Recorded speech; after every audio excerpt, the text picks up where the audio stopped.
अस्सलाम अलैकुम दोस्तों, वेलकम है आपका चाइल्ड टीवी की नई वीडियो में। अगर अभी तक आपने हमारे चैनल को सब्सक्राइब नहीं किया तो जल्दी जाएं, हमारे चैनल को सब्सक्राइब करें, शेयर करें, लाइक करें और बेल आइकन को दबाएं ताकि हर आने वाली नई वीडियो अब तक पहुंच सके।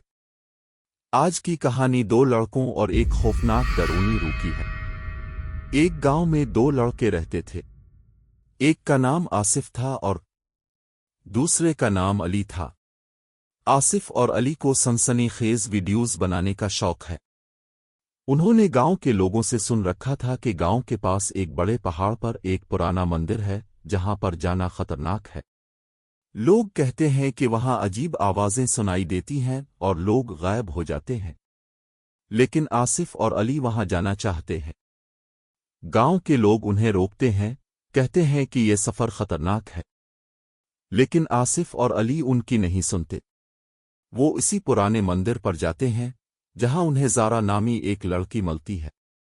ज़ारा उन्हें बताती है कि पहाड़ पर एक खौफनाक रूह रहती है। इस रूह ने इसके वालिदैन को मार डाला है। वो पहाड़ की तरफ जाते हैं। रास्ते में उन्हें अजीब आवाजें सुनाई देती हैं, हवा तेज चलती है और दरख्त हिलने लगते हैं। उन्हें लगता है कि कोई उन्हें देख रहा है। वो एक पुराने दरवाजे पर पहुंचते हैं जिसके पीछे से अजीब आवाजें आ रही हैं। दरवाजे के अंदर अंधेरा है।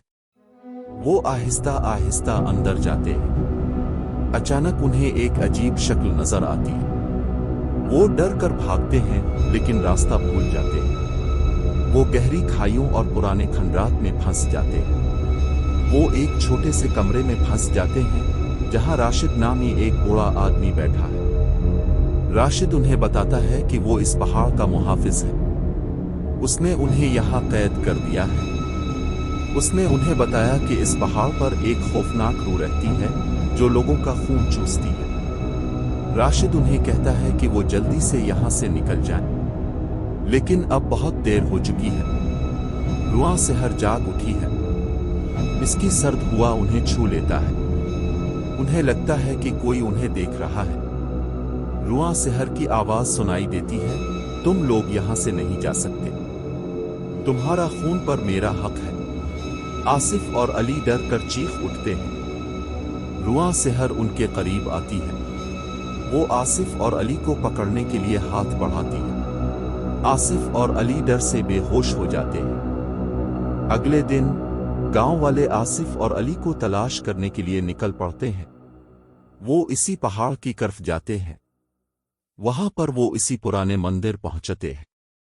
वहां पर उन्हें वही लड़की मिलती है जो इन्हें आसिफ और अली का बताती है कि वो मंदिर के अंदर गए हैं।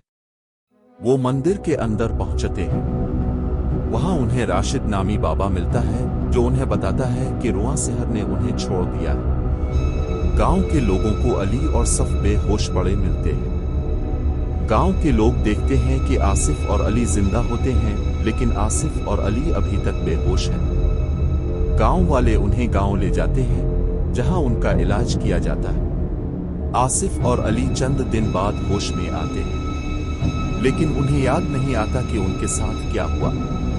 वो सिर्फ इतना याद रखते हैं कि उन्होंने पहाड़ के अंदर एक अजीब और गरीब रूह देखी थी। राशिद उन्हें बताता है कि वो खुशकिस्मत हैं कि वो जिंदा बच गए।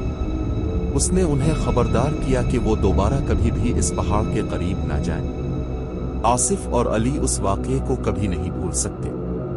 वो अपने बाकी की जिंदगी इस खौफनाक तजुर्बे को याद करके गुजारते हैं। नतीजा, इस कहानी से हमें यह सबक मिलता है कि हमारे बड़े हमें जिस काम को करने से मना करें तो हमें उनकी बात माननी चाहिए और वो काम करने से रुक जाना चाहिए और डरावनी और खौफनाक जगहों पर नहीं जाना चाहिए।